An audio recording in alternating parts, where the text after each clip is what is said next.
m'appelle Francis Pardo, j'évolue dans le secteur politique, mais je suis aussi professionnel de santé publique.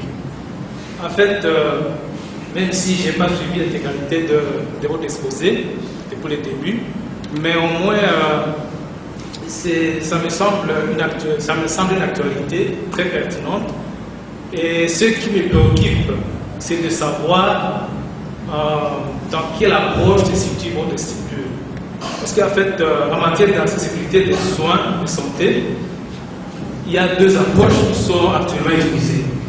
Il y a l'approche créative et il y a l'approche communautaire. En fait, concernant l'approche créative, il y a des structures qui s'érigent pour faire face à l'accessibilité des soins. Ils se comportent comme des sociétés d'assurance que nous connaissons, comme la SONAS, etc. Et ils collectent des fonds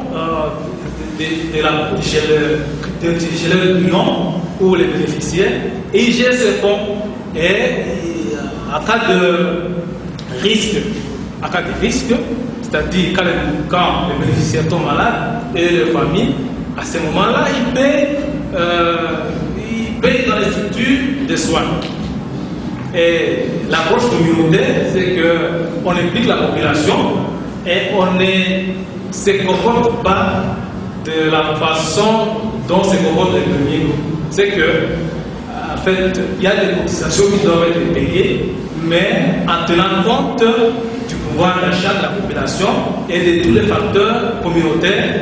Ce sont des montants en fait dérisoires qui sont demandés comme cotisation et qui peuvent permettre qu'en cas de risque, que les bénéficiaires puissent être pris en charge. Mais aussi, il faut une subvention parce que les cotisations en soi ne suffisent pas pour faire face à tout cela. C'est que ma préoccupation est de savoir que vous puissiez nous situer dans quelle approche vous voulez. La deuxième question, je serai bref, je m'excuse. La deuxième question, vous avez déjà répondu à moitié. C'est concernant les relations que votre structure entretient avec les structures étatiques, surtout avec les ministères de la Santé, parce que le ministère de la Santé semble être déjà très avancé sur ce point, parce qu'il y a tout un programme de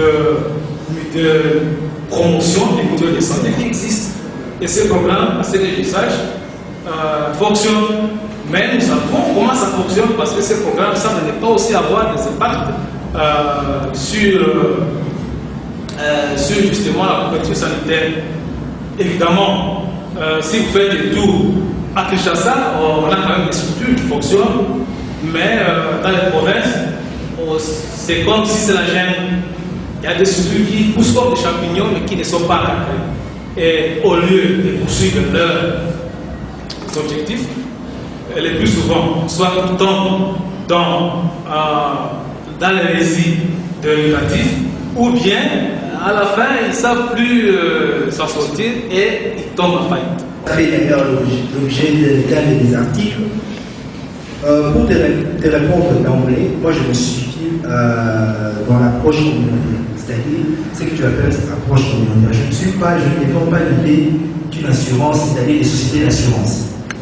D'ailleurs, je vais t'informer, dans la loi qui régit les systèmes de santé actuellement, qui a été votée en 2018, je vais d'ailleurs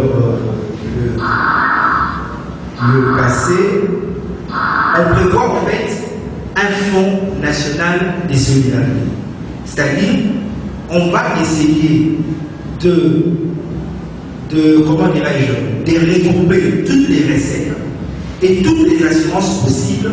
Les gens ne paieront plus les assurances privées. Même s'ils payent les assurances privées, ces assurances privées, ils vont payer le fonds national. Donc les systèmes de santé, la loi de 2018 le prévoit. Moi, je ne suis pas dans la logique des assurances privées. Pourquoi? Parce que pour pouvoir payer une assurance, il faut avoir le moyen de la payer.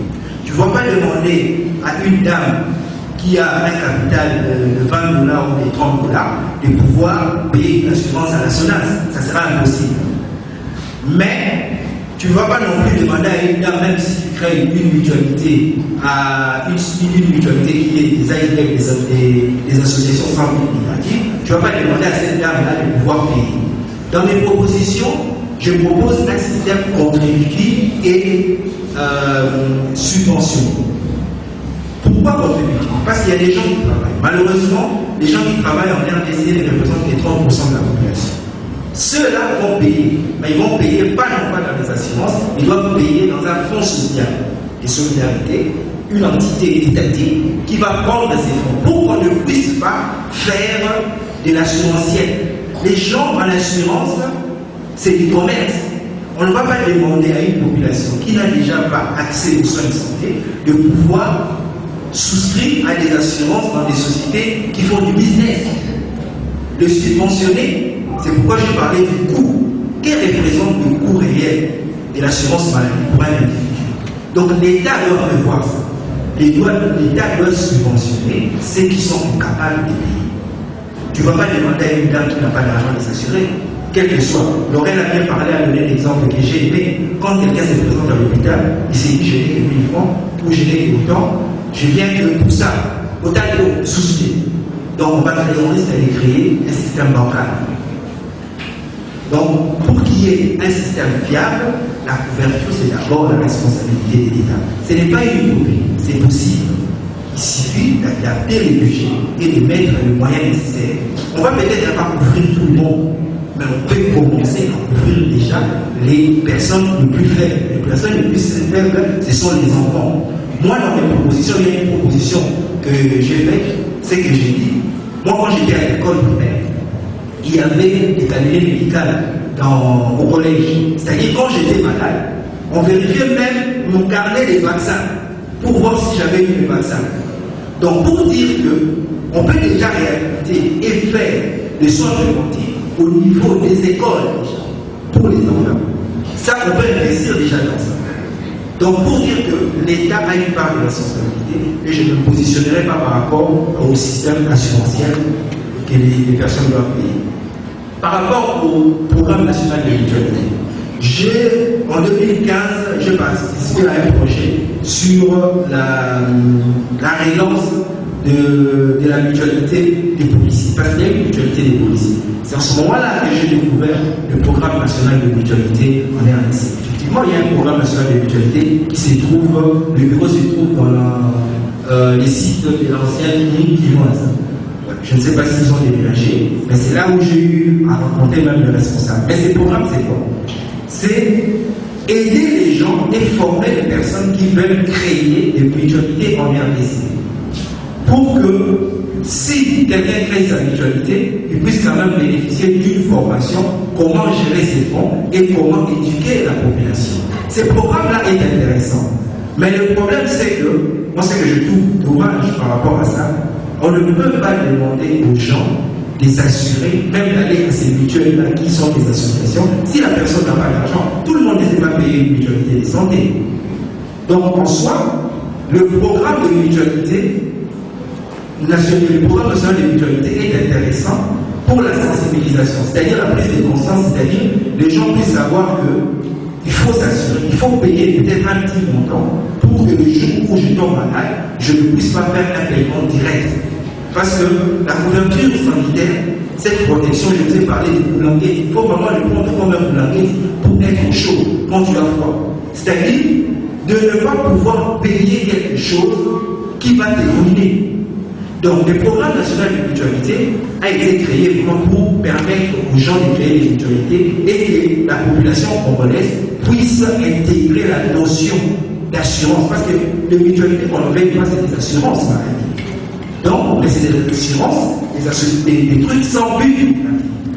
Par exemple, je vais te donner l'exemple en Belgique. Les mutualités sont financées par l'État.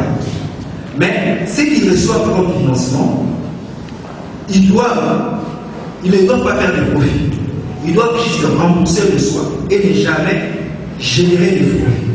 Alors que les assurances privées, par exemple, quand ils nous font payer une cotisation, ils ont le moyen de se faire des bénéfices.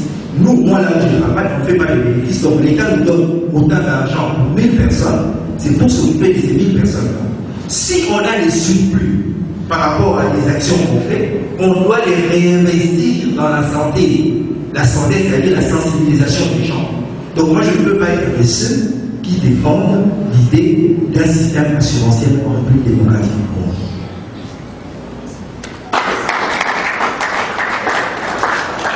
Je crois que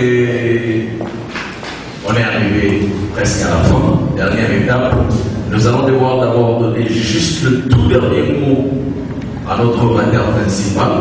Et puis nous allons directement passer au cocktail, juste un jus pour pouvoir quand même étancher nos soifs. Juste le dernier. Ouais.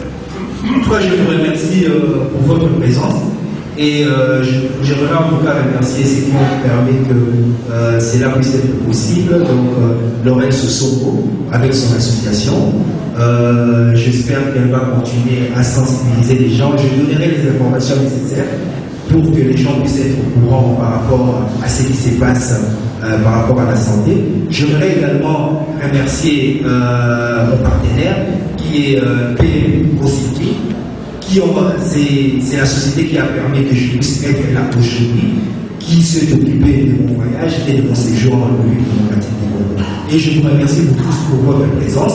Donc je suis là par rapport aux questions, par rapport à s'il y a une question par rapport à la santé, par rapport à ce qui se passe, je serai toujours là pour répondre aux questions. En tout cas, merci beaucoup.